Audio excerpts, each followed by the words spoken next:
हमारे साथ एक खास मेहमान जुड़ रहे हैं जो पेडियाट्रिशियन है, डॉक्टर प्रशांत अगला। तो ऐसा कोई इंसान नहीं होगा दुनिया में जिसको कभी खुजली नहीं हुई हो, स्नीज़ नहीं हुई हो। एलर्जी कितने तरह की बच्चों में आपने देखी है आज तक? किस किस तरह की किस एलर्जी किस तरह देखी की है। पहले हमें ये समझना होगा कि एलर्जी क्या चीज़ है। आप जिस घर में रहते हैं, जिस रूम में रहते हैं, क्या पूजा घर उसी रूम में है, बेडरूम में है? तो अगरबत्ती का धुआं कितना है, किचन का धुआं कितना आता है, बच्चे के जो सॉफ्ट टॉयज़ हैं उसके बेड के पास कितने रहते हैं। है? डॉक्टर को भी डिटेक्टिव डिटेक्टिव बनना पड़ता है। हुआ क्या, कब हुआ, कैसे हुआ, सोर्स क्या है? सोर्स क्या है। तो 4 हिस्ट्री लेने के बाद सिम्टम हिस्ट्री, कब कैसे, diet history, family history, environment history, हम कुछ ट्रिगर्स आइडेंटिफाई करने में कामयाब हो जाते हैं कि जैसे स्किन पे हमने प्योरीफाइड प्रोटीन का बहुत कम कंटेंट डाला, फूल गया, ऐसा ही नाक में फूलता है, ऐसा ही आँख में फूलता है, ऐसा ही छाती में फूलता है। तो एलर्जीज को लेकर क्या आपको लगता है कि ग्रोथ पर, मेंटल और फिजिकल ग्रोथ पर भी असर होता है? बिल्कुल होता है। सी एलर्जी एक तरह का बहुत ही इरिटेटिंग लाइफस्टाइल है, साइकोलॉजिकल है। बच्चा बहुत ज़्यादा भाग रहा है, बहुत ज़्यादा रोता है, बहुत ज़्यादा चिड़चिड़ा रहता है, तो क्या इसके पीछे कोई एलर्जी तो नहीं है? बच्चों में अस्थमा, क्या इसकी तादाद क्या होगी और क्या बाय बर्थ होता है या जो एनवायरनमेंट से चीज़ें मिलती हैं उसके बाद ही? वीजिंग जो एक तरह का एस्थमा है। बच्चा अगर धूप में निकल रहा हो तो क्या सनस्क्रीन लगा सकते हैं या उसके पैरामीटर क्या होंगे? कुछ कुछ लिखा भी होता है। क्या जो डिओड्रेंट वगैरह घर में होता है उससे भी एलर्जीज वगैरह हो सकती है बच्चों को? अगरबत्ती से कनेक्शन दिखा है? दिखा है। अगरबत्ती का एक धुआं 10 सिगरेट के स्मोक के बराबर है। बिल्कुल। देखिए, एलर्जी एक रेफरल प्रैक्टिस है। पेरेंट बहुत दुखी होके 10-15 ओपिनियन, 20 एंटीबायोटिक्स खा के, आयुर्वेदा रिजेक्ट करके होम्योपैथी तो हमारे पास आता है। आज बात बच्चों के एलर्जी को लेकर। नमस्कार, मैं परिमल कुमार और किडोक्रेसी के इस प्लेटफॉर्म पे आप तमाम दर्शकों का बहुत बहुत स्वागत है। हमारे साथ एक खास मेहमान जुड़ रहे हैं जो पेडियाट्रिशियन है, डॉक्टर प्रशांत अगला। बहुत बहुत शुक्रिया सर आपका। पेडियाट्रिशियन भी है और एलर्जीज को लेकर इनकी एक्सपर्टीज भी है। तो पेरेंट्स को पता होना चाहिए कि बच्चों में किस किस तरह की एलर्जी हो सकती है, उसके सिम्टम क्या हो सकते हैं, किन चीज़ों को हम टाल सकते हैं और कब अलर्ट होकर डॉक्टर के पास चले जाना चाहिए। बहुत बहुत शुक्रिया सर एक बार फिर से आपका किडोक्रेसी के प्लेटफॉर्म पे। किस किस तरह की एलर्जी बच्चों में आपको मिलती है डॉक्टर साहब? पहले हमें ये समझना होगा कि एलर्जी क्या चीज़ है। एलर्जीज़ एक हमारा इम्यून रिएक्शन है जो कि एक आम चीज़ बॉडी रिएक्ट नहीं करनी चाहिए, रिएक्ट कर जाती है।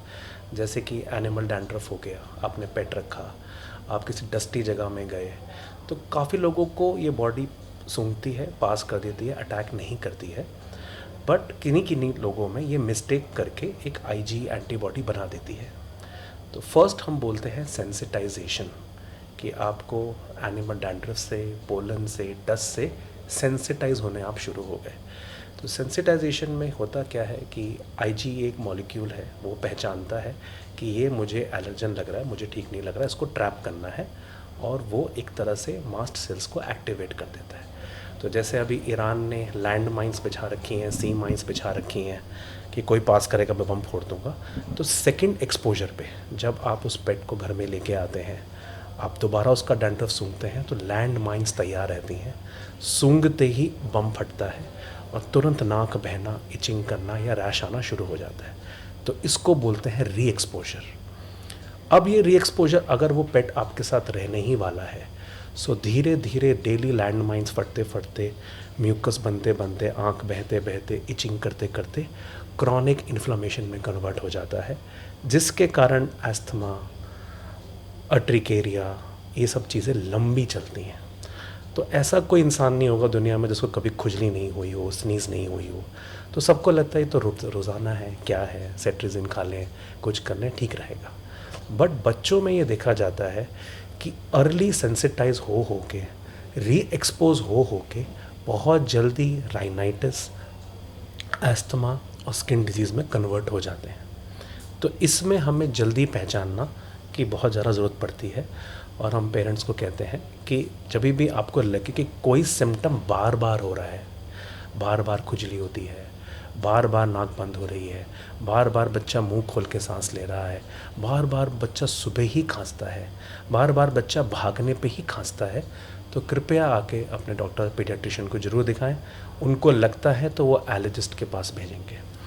अब एलर्जिस्ट क्या करते हैं, हम लोग भी वही ट्रेनिंग लेके आते हैं, बट हम एक्स्ट्रा पढ़ाई करके या एक्स्ट्रा ट्रेनिंग लेके ये सीख के आते हैं कि डिटेक्टिव कैसे बने, हुआ क्या, कब हुआ, कैसे हुआ, सोर्स क्या है, सोर्स क्या है।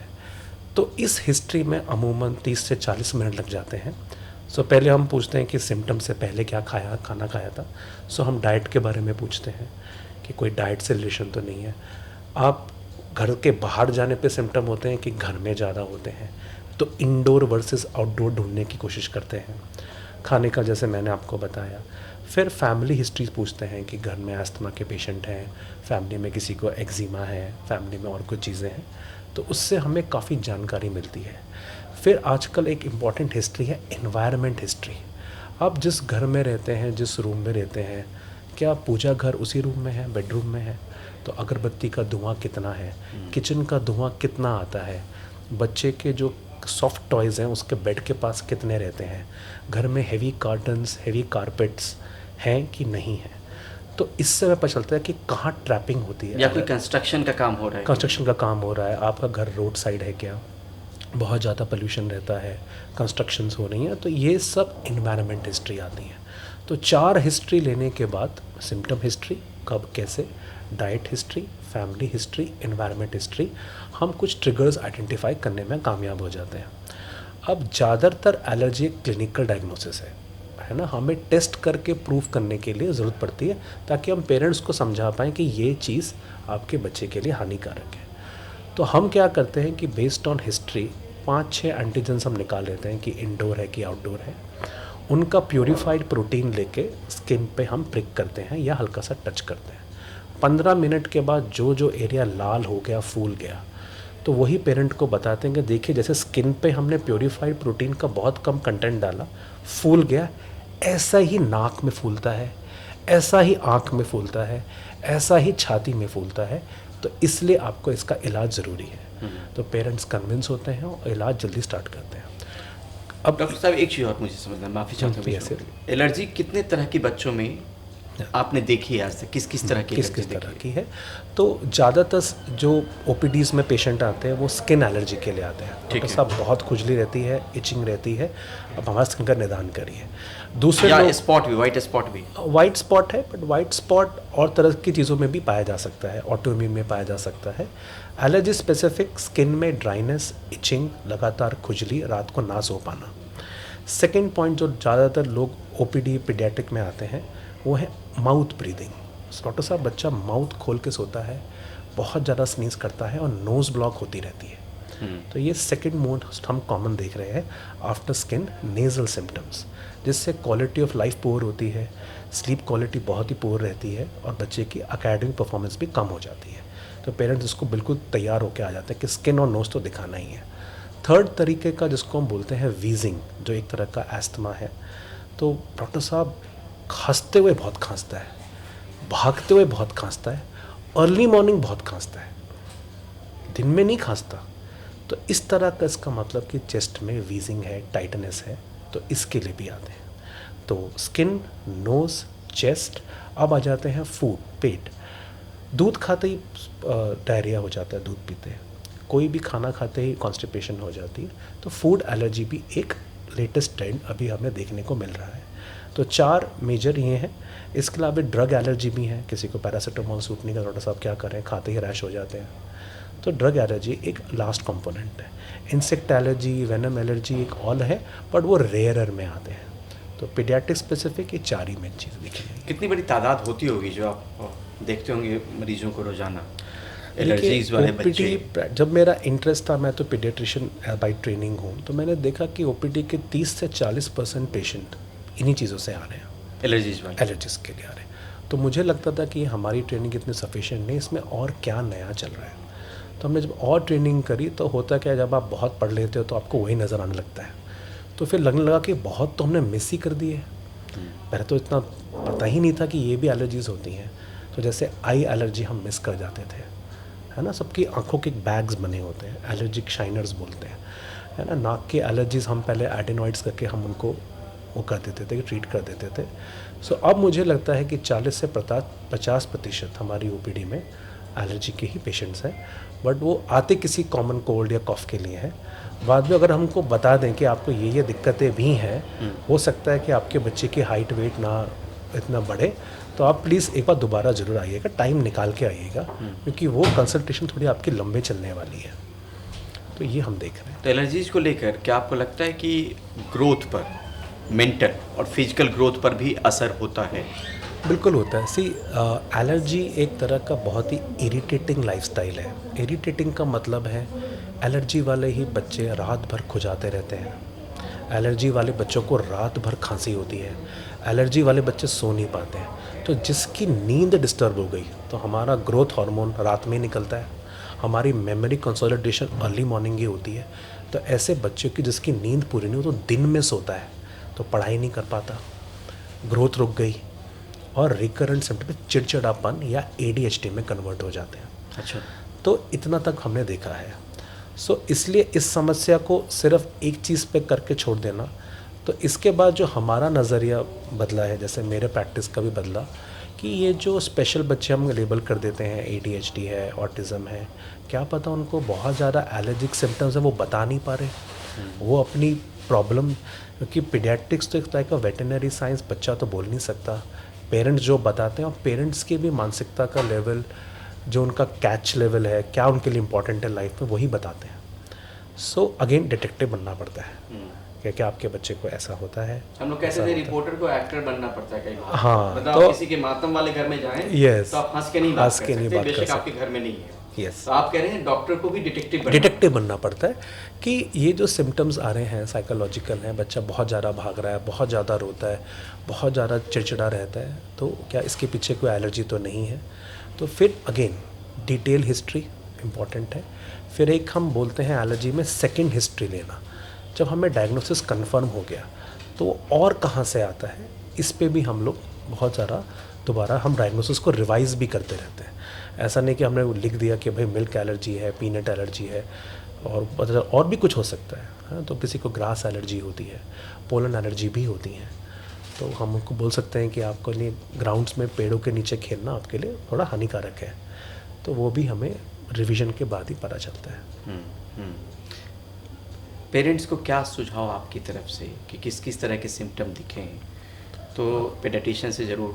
हाँ, जैसे मैंने कहा, कोई भी सिम्टम जो रिकरिंग हो रहे हैं, है ना, खुजली बार बार आना, बार बार खांसी का आना, और बार बार एक पैटर्न आना। डॉक्टर साहब, मौसम बदलते ही ये होता है। मार्च अप्रैल में होता है तो फसल कट रही है, पोलन ट्रिगर हो सकता है। जुलाई में होता है जब बारिशें होती हैं, मानसून, तो बहुत ज़्यादा हाई ह्यूमिडिटी होती है, तब हमने देखा जाता है। और नॉर्थ इंडिया में दशहरा से दिवाली, फसल कटती है, पराली जलती है, दिवाली आती है, दशहरा आता है, तो पोल्यूशन बढ़ जाता है। अगर पेरेंट बोलते हैं सर इन्हीं 3 सीज़नों में होते हैं डॉक्टर साहब, बाकी टाइम ठीक रहता है, तो ये भी हमारे लिए क्लू है। तो सीजनल है कि पेरेनियल है?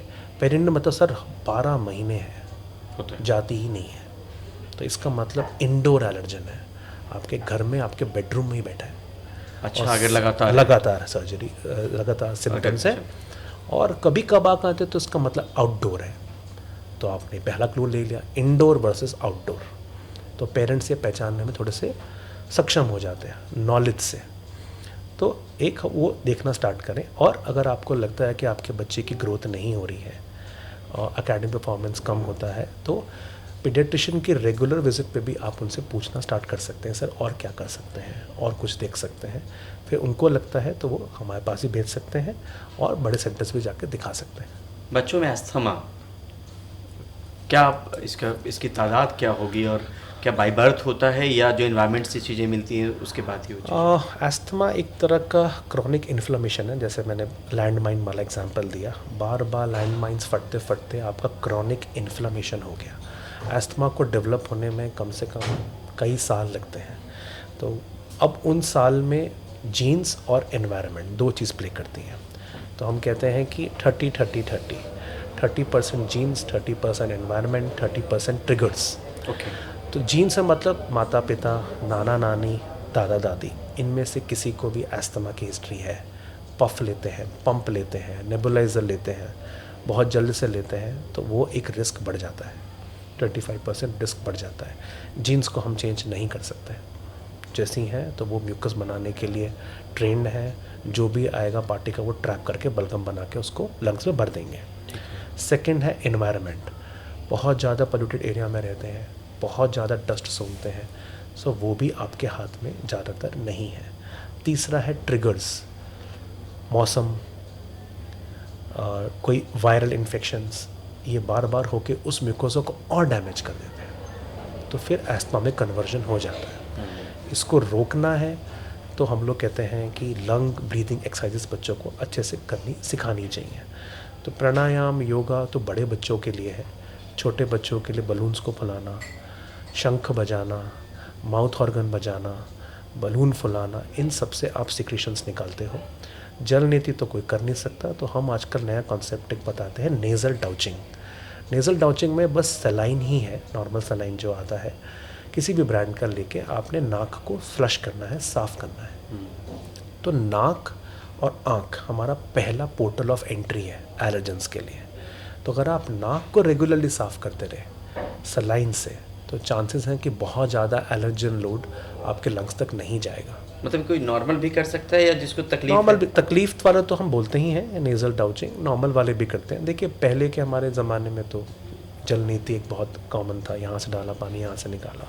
उससे पहले के लोग सरसों का तेल लगाते थे नाक में, तो ये एक तरह का एंटी एलर्जिक था। बट अब इसको साइंटिफिकली प्रूव करने में बहुत डेटा चाहिए, तो हम इतना बोल के नहीं कर सकते। और प्लस अगर सरसों का तेल डालेंगे तो किसी को लाइपोड निमोनिया हो सकता है, तो हम ये रिकमेंड नहीं करते हैं। जो मोस्ट साइंटिफिक है वो है सलाइन डाउचिंग। सलाइन लीजिए, कोई साइड इफ़ेक्ट नहीं है। आगे के जो इंट्रानेज़ल स्प्रेज हैं वो ग्रेडिंग के बाद ही डॉक्टर स्टार्ट करता है कि परसिस्टेंट वाला है राइनाइटिस, कि इंटरमिटेंट है, माइल्ड है, मॉडरेट है, सीवियर है। तीनों की इंटेंसिटी डोजेस अलग अलग है। तो इस तरह से हम नेज़ल एलर्जी ठीक करते हैं। स्किन का एक ही ज़्यादा ट्रीटमेंट है स्किन केयर। तो मॉइस्चराइज़र मॉइस्चराइज़र मॉइस्चराइज़र, बहुत अच्छा मॉइस्चराइज़र यूज़ करिए। ज़्यादा ऑयल, मसाज, केमिकल, परफ्यूम्स नहीं लगाइए।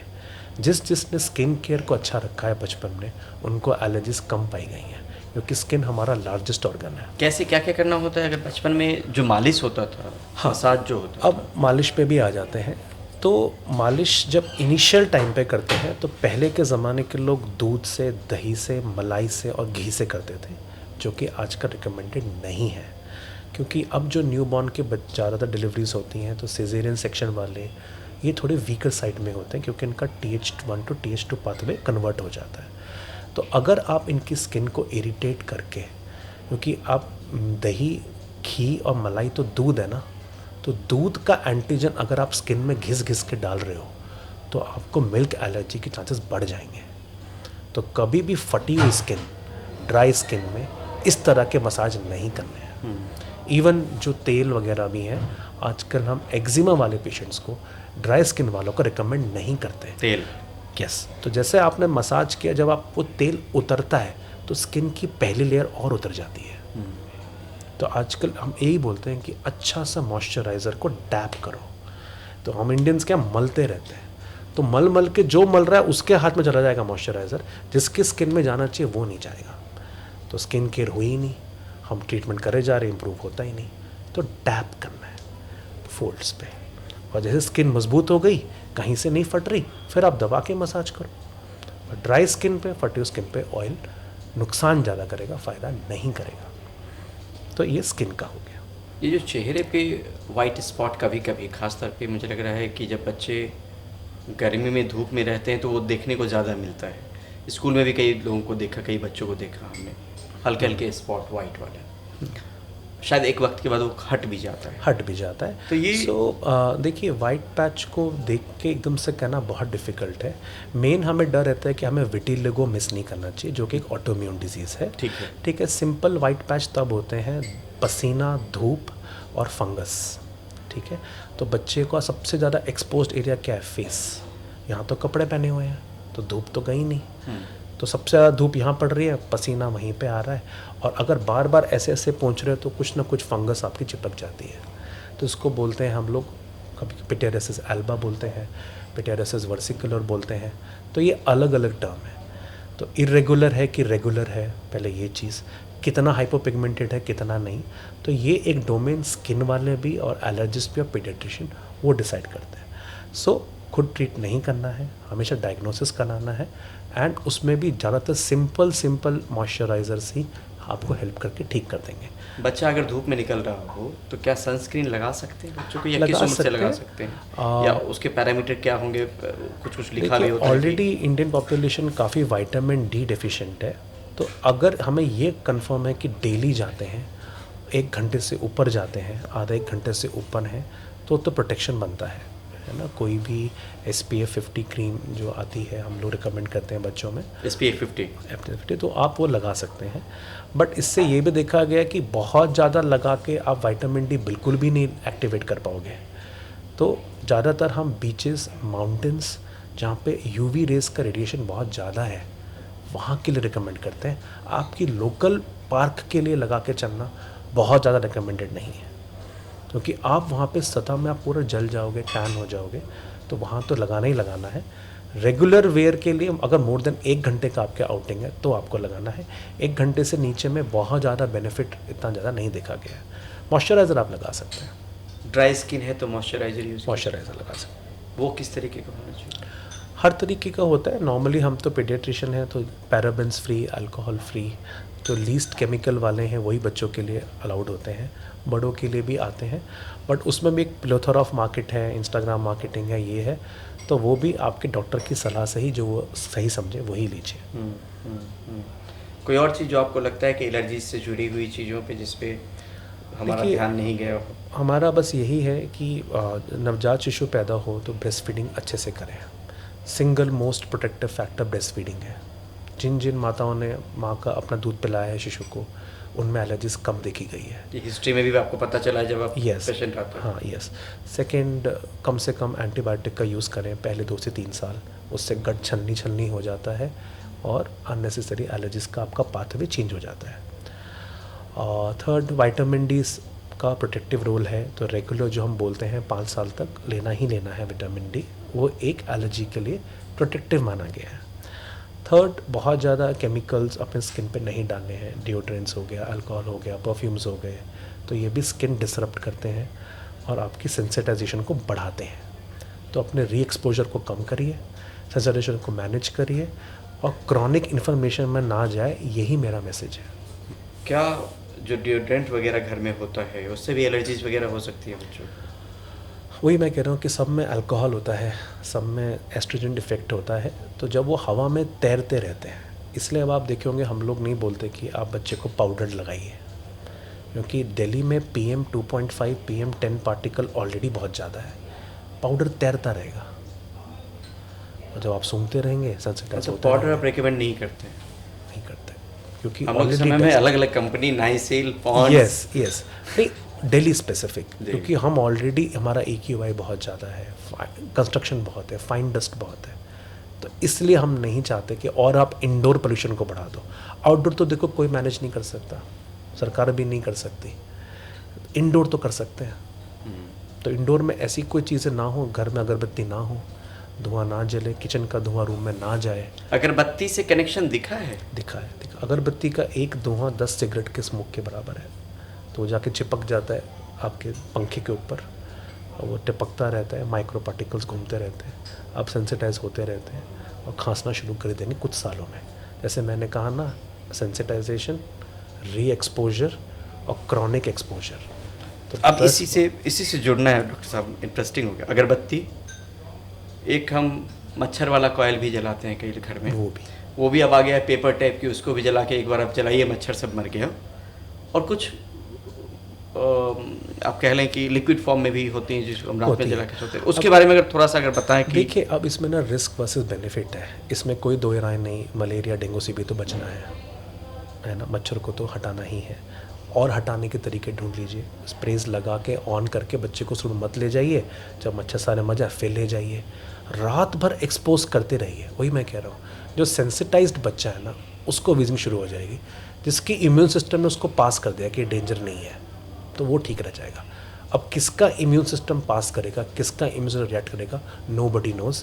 Genetics can play a role और recurrent injury to the mucosa can play a role. उसमें कोई कह नहीं सकता कि इसको सूट करता है, मुझे तो आज तक कुछ नहीं हुआ, इसको हो गया।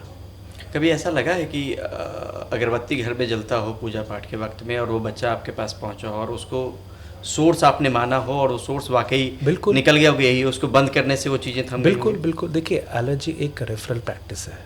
पेरेंट बहुत दुखी होके 10-15 ओपिनियन 20 एंटीबायोटिक्स खा के आयुर्वेदा रिजेक्ट करके होम्योपैथी तो हमारे पास आता है। तो हम बस एनवायरनमेंट हिस्ट्री लेते हैं। एक द्वारका का पेशेंट आए, हमने बोला कि रूम में मंदिर है, आप हटा दो। तुम से मंदिर हटाया, बच्चा ठीक हो गया।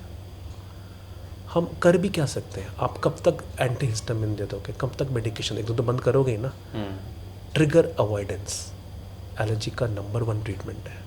पर ट्रिगर आइडेंटिफाई करने के लिए मेडिटेशन में भरोसा, सही हिस्ट्री, छुपाना नहीं है।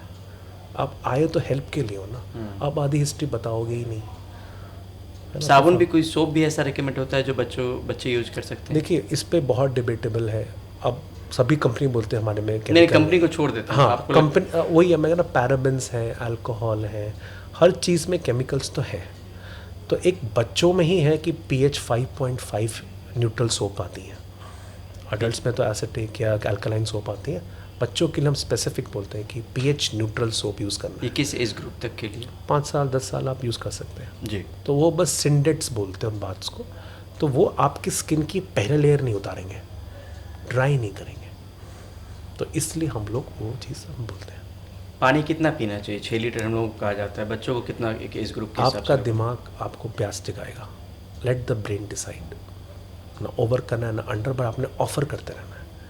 बच्चे इतने मस्त होते हैं खेलने में, वो भूल जाते हैं, है ना। सो हमारा ब्रेन रेगुलेट करेगा, हमें रेगुलेट करने की ज़रूरत नहीं। किसी का 1.5 लीटर है, किसी का 2 लीटर है। No overdoing. एक और आखिरी सवाल, प्रोसेस्ड और अल्ट्रा प्रोसेस्ड फूड, पेडियाट्रिशियन भी हैं आप, तो इसको लेकर क्या ऑब्जर्वेशन रहा है? अपने और आप में एक बहुत बड़ा टॉपिक हो जाएगा। कोई भी फूड जो कई बार प्रोसेस हो गया तो प्रिजर्वेटिव्स तो डाले जाएंगे। ये प्रिजर्वेटिव फूड की शेल्फ लाइफ को बढ़ाने के लिए है। तो जो वो प्रिजर्वेटिव शेल्फ लाइफ बढ़ा हुआ खाना हम जाएंगे तो वो गट में भी तो सड़ेगा, गट में भी प्रिजर्व नहीं रहेगा ना। तो इन्फ्लेमेशन करेगा, कॉन्स्टिपेशन करेगा। और जो खाना प्रोसेस्ड ही नहीं हुआ, पहली बार ही प्रोसेस हो रहा है, तुरंत पच जाएगा। तो इस चीज़ को ऐसे समझिए, जो फ्रेश बन रहा है आपका डाइजेस्टिव प्रोसेस कर निकाल देगा। जो खुद ही प्रोसेस्ड और शेल्फ लाइफ बढ़ाने के लिए आप खाना खा रहे हो, सारे बिस्किट पर शेल्फ लाइफ लिखा होता है ना 12 महीने, 2 साल 4 साल। अब ये बाढ़ आएगी, सबको बिस्किट बांधेंगे ना, तो क्यों? उसमें कुछ तो डाला हुआ कि उस शेल्फ लाइफ ख़राब ना हो। वही जाके आपके गट को डैमेज करेगा। तो गट लाइनिंग डैमेज करना, गट भी एक एलर्जी की निशानी है, बट वो भी एक लंबा टॉपिक है। तो ज़्यादातर जैसे मैंने बताया, मोस्ट कॉमन स्किन, नोज़ और एस्मा तक ख़त्म हो जाते हैं, बट गट एलर्जीज भी एक इम्पॉर्टेंट चीज़ है जिसमें आगे चीज़ें भी उसमें इसकी भूमिका भी दिखी है, प्रोसेस्ड और अल्ट्रा बहुत दिखी है सर, बहुत दिखी है। अब हम तो कहते हैं अपनी ओपीडी में से 30, मैंने बताया ना 40% एलर्जी का, तो 40% कॉन्स्टिपेशन के पेशेंट हैं। क्योंकि बिकॉज ऑफ वैक्सीन इन्फेक्शंस कम हो गए, but lifestyle always a balance, always a middle path. ना ये एक्सट्रीम करना है, ना वो एक्सट्रीम करना है। ना हमें इन्फेक्शंस में जाना है, वो भी मेंटेन करना है। हैंड वॉशिंग करनी है खाने से पहले, खाने के बाद, हर टाइम नहीं। वो एक ओसीडी में कन्वर्ट हो जाता है। तो उससे भी हमने देखा कि बहुत एलर्जीज है। अब देखो, हाथ धो धो के आ जाता है ना, हैंड एलर्जी हो गई। अल्कोहल भी तो एक ट्रिगर है ना। डॉक्टर्स में होती है, ग्लव्स पहन के हमें लेटेक्स एलर्जी हो जाती है। हमें भी जो ओटी में उनको लेटेक्स फ्री ग्लव्स मंगाने पड़ते हैं कि भाई अब आप ऑपरेट कैसे करेंगे। तो ये चीज़ें हैं सर। ठीक है, बहुत बहुत शुक्रिया, थैंक यू। Thank you.